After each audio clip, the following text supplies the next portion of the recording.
नमस्कार दोस्तों, आरकेजी बगिया में आपका बहुत बहुत स्वागत है। आप जो ये पौधा देख रहे हैं, ये पौधा है सिंगोनियम का।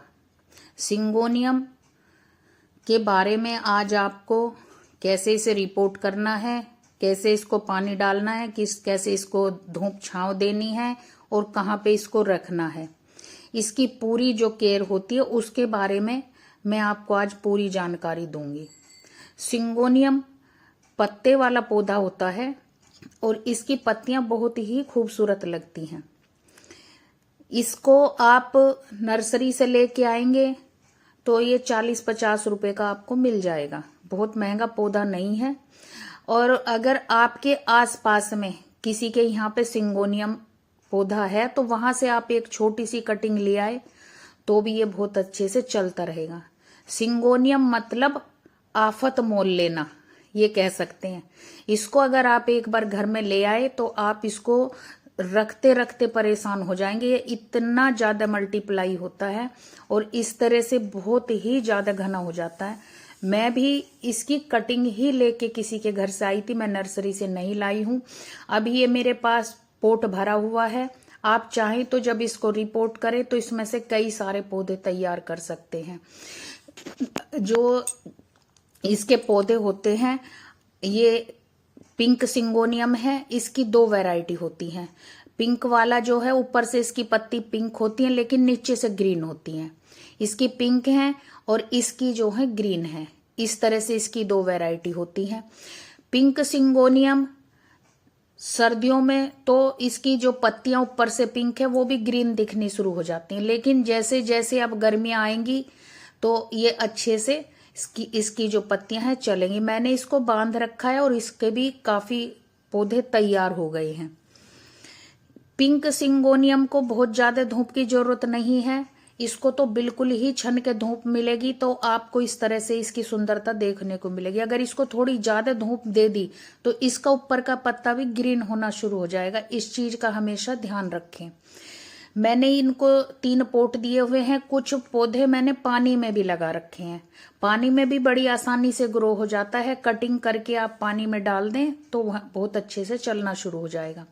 इसकी कुछ पत्तियां आप देख रहे हैं सूखने शुरू हो गई है, वो मैं सब निकाल दूंगी। ये मैंने इसके लिए मिट्टी ली है। मिट्टी में पहले से ही सुखा के रखती हूँ। मिट्टी को देख के मुझे एक दोहा याद आया कबीर साहब का। माटी कहे कुम्हार से, तू क्यों रोंदे मोय, एक दिन ऐसा आएगा मैं रोंदूंगी तोय। तो मिट्टी की तो महिमा ही अलग है। मिट्टी के बिना तो हमारा शरीर भी नहीं है। तो दोस्तों, मैंने ये मिट्टी ली है, ये सुखा रखी है। अब मैं इसमें वर्मी कंपोस्ट और नीम खली डाल लूंगी। सिंगोनियम के पौधे के लिए बहुत ज्यादा खाद की जरूरत नहीं है। अब मैं इसको रिपोर्ट करूंगी तो इसलिए मैं इसकी मिट्टी तैयार कर रही हूँ और एक ही पोट के लिए मैं आपको दिखा रही हूँ। वैसे मुझे तीनों ही अलग अलग रिपोर्ट करने हैं ये, लेकिन मैं एक ही पोट की मिट्टी आपको दिखा रही हूँ। ये नर्सरी पे 5-5 किलो के नीम खली और वर्मी कंपोस्ट के जो 2 छोटे छोटे ये पैकेट हैं, ये मुझे 100 रुपए के मिले थे तो मैं नर्सरी से इसे लेके आई थी। चाहे तो आप गोबर की खाद डाल दें, उससे बढ़िया तो कुछ है ही नहीं। तो मैंने अब अच्छे से मिट्टी को मिला दिया है। मिट्टी हमेशा जब आप पौधा रिपोर्ट करें तो नई मिट्टी तैयार करके लगाएं, ना कि पुरानी में। मिट्टी अच्छे से सुखा ली है। पोट में से मैंने पौधा निकाला तो आप इसका डिजाइन देख सकते हैं। इसकी जो जड़ों का डिजाइन ऐसा बन गया है जैसा कि पोट में है। ये प्लास्टिक का पोट है, मैं वापिस ही इसी में ही लगाऊंगी, लेकिन आप इसका डिजाइन देख सकते हैं। जो इसकी जड़ें हैं उन्होंने वही डिजाइन बना लिया। जब पोट बहुत ज्यादा भर जाता है तो क्या है कि इसकी जो है मिट्टी साइड से निकलनी शुरू हो जाती है। इसकी जो ये मिट्टी है मैं बिल्कुल नहीं रखूंगी, सारी मिट्टी मैं इसकी निकाल दूंगी। दोस्तों, अगर आप मेरे चैनल पे पहली बार आए हैं तो आप मेरे चैनल को सब्सक्राइब जरूर कर लें और बेल को तो जरूर प्रेस कर दे ताकि आपको मेरी आने वाली जो वीडियो है उसकी नोटिफिकेशन आपको मिल जाए। तो इसको पूरी मिट्टी को निकाल के फिर मैं आपको दिखा रही हूँ। मिट्टी मैं इसमें बिल्कुल नहीं रखूंगी। जितने भी इसके सूखे हुए पत्ते हैं वो सारे निकालने हैं। ये इतना क्या बोलूं मैं आपको, बेशरम पेड़ है। ये आपके घर में एक बार आ गया ना, आप इससे परेशान हो जाओगे। बहुत ज्यादा इसको जरूरत नहीं है खाद पानी की रखने की, उसके बावजूद भी ये इतना ज्यादा फैल जाता है। आप देख सकते हैं इसकी जड़ें बरगद का जो पेड़ होता है उसकी तरह दिख रही हैं। बरगद के पेड़ के ऊपर जो ऐसे दाढ़ियां सी आ जाती है। मैंने मिट्टी निकाल दी है तो आप देख सकते हैं इसकी जड़ें कितनी ज्यादा हो गई हैं। तो ये सारी जड़ें नीचे नीचे की तो सारी ही कटिंग करनी है और मिट्टी मैंने इसकी सारी निकाल दी है। इसमें कोई भी किसी भी तरह का कोई फंगस नहीं लगता है। ऐसा नहीं है कि इसमें कोई फंजीसाइड लगाने की जरूरत है, ये ऐसे ही चलेगा। तो अब हम इसको लगा देते हैं। तो मैंने मिट्टी वही पोट लिया है जो इसका था प्लास्टिक वाला, ड्रेनेज होल पे ये ठीकरी रख दी। ड्रेनेज होल हमेशा बंद कर दे। जो ये मिट्टी ली है मैंने, ये बिना खाद वाली है, इसके अंदर कोई खाद नहीं है, ये नॉर्मल मिट्टी, क्योंकि ये नीचे जाएगी इसमें। इसके जब हमारे पौधे की जड़ें ऊपर होती हैं और हम इसमें खाद डाल देते हैं नीचे, तो वो खाद क्या है कि पानी से नीचे धीरे धीरे ड्रेनेज होल से निकल जाता है। तो कुछ पत्ते मेरे पास सूखे हुए हैं, मैं इन्हें डाल दूंगी, इनका खाद बन जाएगा। मेरे पास आम अमरूद के पेड़ हैं, अभी तो मार्च में बहुत ज्यादा पत्ते झड़े हैं तो मैंने सारे इकट्ठे कर लिए हैं। बाद में ये गल के इसमें खाद बन जाएगा।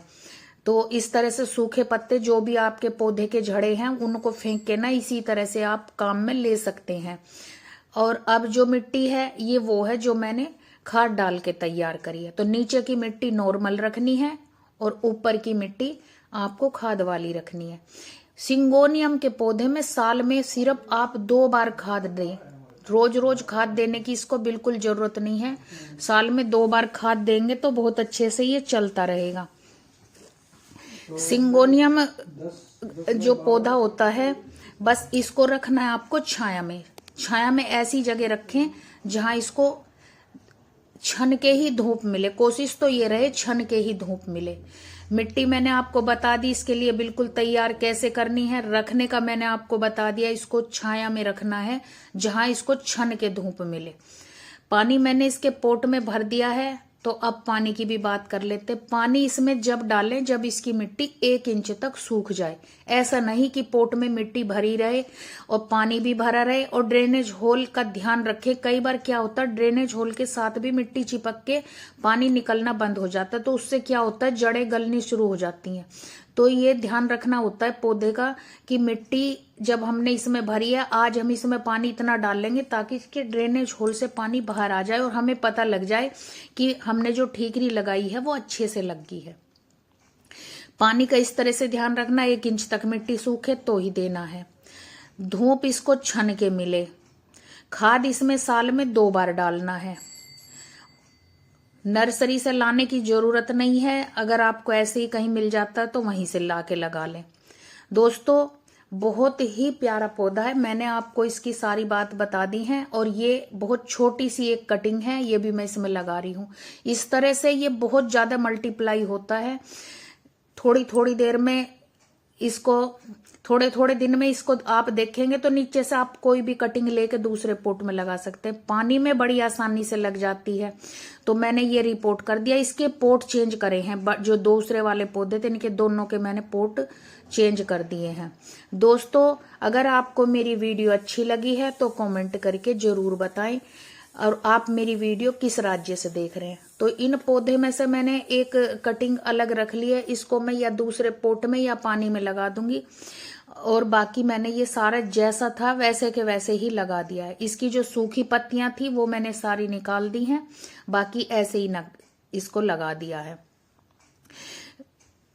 अब इनको मुझे ऐसी जगह रखना है जहां पे इनको छन के ही धूप मिले। जो मैंने इसकी एक कटिंग निकाली है इसको मैं पानी में ग्रो करूंगी, मिट्टी में नहीं लगाऊंगी। सिंगोनियम की पत्तियां इसी तरह चमकदार बनी रहेंगी अगर आप इनको पूरे दिन की धूप नहीं देंगे। तो धूप में तो क्या है, आप देख रहे हैं एक पत्ती सूख रही है, इस तरह से सूखने शुरू हो जाती हैं। आज है मार्च की 25 तारीख। कई दिन से बारिश हो रही थी तो मौसम में नमी है। आप और कोई भी पौधा रिपोर्ट करना चाहें तो आप कर सकते हैं।